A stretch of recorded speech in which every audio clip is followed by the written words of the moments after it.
주의 백성에게 그 죄사함으로 말미암는 구원을 알게 하리니 이는 우리 하나님의 긍휼로 인함이라. 이로써 돋는 해가 위로부터 우리에게 임하여 어둠과 죽음의 그늘에 앉은 자에게 비치고 우리 발을 평강의 길로 인도하시리로다 하니라. 하나님의 말씀입니다. 하나님께 감사합니다. 세상에는 환대를 받는 손님들의 방문들이 있습니다. 대표적인 것이 나라와 나라 간의 방문이다라고 할 수가 있을 것입니다.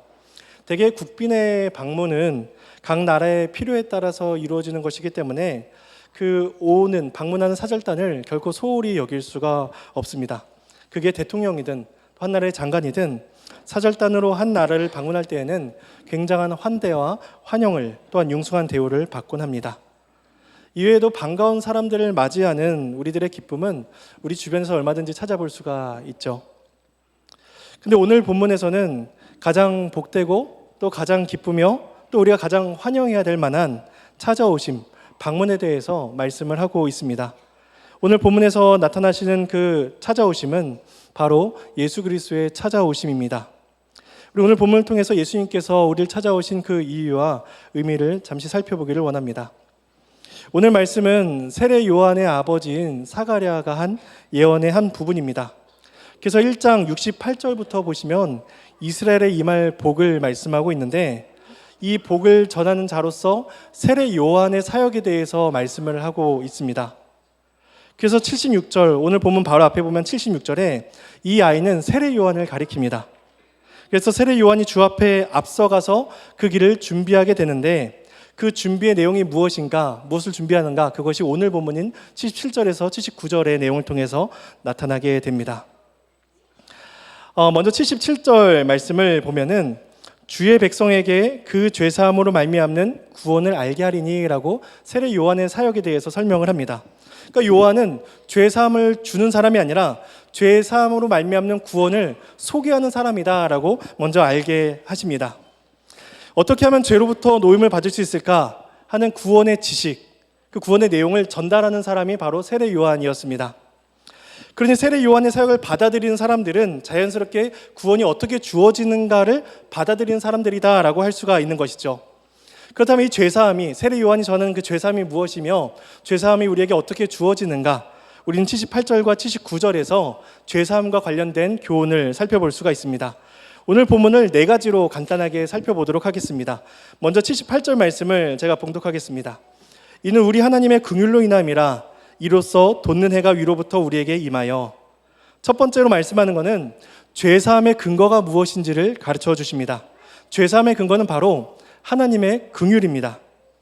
일부 영어 성경은 이 부분을 번역하기를 하나님의 따뜻하신 자비다 라고 이렇게 번역을 하고 있습니다. 이것을 문자적으로 번역을 하면 자비의 내부에서 나오는 것, 자비의 창자에서 나온다라고 이야기를 하고 있습니다.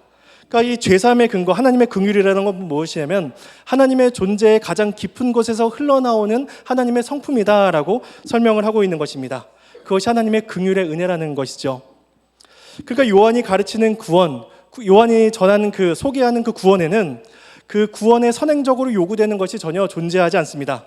구원을 받기 위해서 율법을 준수해야 한다든지 착하게 살아야 한다든지 칭찬을 받을 만해야 한다든지 이런 선행되는 일들이 전혀 요구되지 않습니다.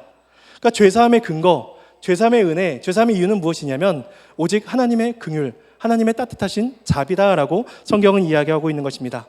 그러니까 저나 여러분들이나 장년이나 우리 아이들이나 동일하게 다 하나님의 따뜻하신 긍휼에 의해서 우린 죄사함의 은혜를 받습니다. 두 번째로 살펴볼 수 있는 것은 하나님께서 이 긍휼을 베풀어 주시기 위해서 어떠한 방식을 사용하시는가 하는 것입니다. 그게 78절 뒷부분에 나옵니다. 그것은 이로써 돋는 해가 위로부터 우리에게 임하여 라는 것입니다. 하나님의 긍휼은 돋는 해가 우리에게 임하듯이 임합니다. 돋는 해는 이때 태양을 가리키는 그 밖에 있는 태양을 가리키는 것이 아니라 어두움의 권세를 물리쳐서 온 세상을 밝게 비치는 메시아의 구원 사역을 상징적으로 표현하는 방식입니다. 말라기 4장 2절에 보시면 이렇게 말씀을 합니다. 내 이름을 경외하는 너희에게는 공의로운 해가 떠올라서 치료하는 광선을 비추리니 라고 말씀합니다.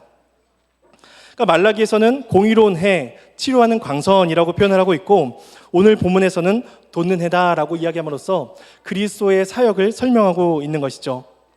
그래서 78절을 보시면 돋는 해가 우리에게 임하였다라고 하고 있는데, 이 임하였다라는 것은 그냥 이 문자적으로 보면은 해가 빛이었다, 돋는 해가 빛이었다라는 의미로만 받아들일 수가 있는데, 이때 임하였다라는 단어에는 찾아왔다, 방문했다라는 의미가 있습니다. 그러니까 돋는 해가 그리스도를 가리킨다면 그리스도께서는 우리를 찾아오셨다라고 성경은 이야기하고 있는 것입니다. 그래서 예수님의 이 찾아오심은 어떻게 나타났는가? 바로 예수 그리스도의 성육신, 이 땅에 인간의 몸을 입고 오신 것으로 나타났다라고 우리는 볼 수가 있습니다. 우리가 이 즈음에 기억하고 기념하는 이 성탄은 바로 예수 그리스도께서 이 땅에 찾아오신 것, 이 땅에 인간의 몸을 입고 우리를 찾아오신 것을 기억하고 감사하는 시간인 것입니다. 하늘에 계신 전능하신 삼위일체 하나님께서 인간의 몸을 입고 이 땅을 방문하실 이유는 아무것도 없습니다. 하늘에는 영광과 찬양과 거룩과 경배만이 가득하지만 이 땅에서 그 예수 그리스도를 기다리는 것은 고난과 슬픔과 모욕과 죽음뿐이었습니다. 그래서 이사야 53장에서는 예수님의 사역을 이렇게 말씀을 합니다. 잘 아시는 말씀인데요, 제가 읽어보겠습니다. 그는 멸시를 받아 사람들에게 버림받았으며 강고를 많이 겪었으며 질고를 하는 자라. 마치 사람들이 그에게서 얼굴을 가리는 것 같이 멸시를 당하였고 우리도 그를 귀히 여기지 아니하였도다. 그는 실로 우리의 질고를 지고 우리의 슬픔을 당하였거늘 우리는 생각하기를 그는 징벌을 받아 하나님께 맞으며 고난을 당한다 하였노라. 예수님께서 이 땅에 오시면서 멸시를 받아 버림을 받는다는 사실을 모르시고 이 땅에 오셨을까요? 이 땅에 가면 강고를 겪고 질고를 겪으며 귀히 여김을 받지 못한다라는 사실을 과연 그 성자 예수님께서 모르셨을까요? 예수님께서 이 모든 것들을 아심에도 불구하고 이 땅에 인간의 몸을 입고 오신 이유는, 그리고 이 땅 가운데서 약 30여 년간 공생의 사역을 하신 그 모든 이유는 바로 하나님의 따뜻하신 자비와 사랑을 우리에게 베풀어 주시기 위함이다라고 성경을 말씀합니다. 하나님께서는 우리에게 긍휼을 베풀어 주시기 위해서 자신의 아들 돋는 해이신 예수 그리스도를 이 땅에 보내셔서 우리에게 그 긍휼을 베풀어 주십니다. 이제 세 번째로 살펴볼 것은 예수님께서 우리가 가장 비천한 상태에 있을 때에 우리를 찾아오신다는 것입니다. 79절에 보시면 이렇게 말씀합니다. 어둠과 죽음의 그늘에 앉은 자에게 비치고, 79절에서 인간의 상태에 말씀하시기를 어둠과 죽음의 그늘에 앉아 있었다라고 이야기합니다. 우리는 어둠 속에서 아무것도 보지 못하며 아무것도 알지 못하며 아무것도 소망할 수가 없습니다. 구원이 무엇인지, 긍휼이 무엇인지, 하나님이 어떤 분이신지 우리는 도무지 알 수 없는 자들이었습니다. 또한 죽음이라는 그늘에 앉아서 일어날 힘조차 갖지 못한 자들이 바로 우리들이었던 것입니다. 로마서 5장 8절은 이렇게 말씀합니다. 우리가 아직 죄인 되었을 때에 그리스도께서 우리를 위하여 죽으심으로. 우리가 구원을 받을 자격이 전혀 없다라고 성경은 계속해서 말씀을 합니다. 설교 초도에 말씀드렸다시피 나라 간의 그 방문은 외교적인 필요에 의해서 이루어집니다.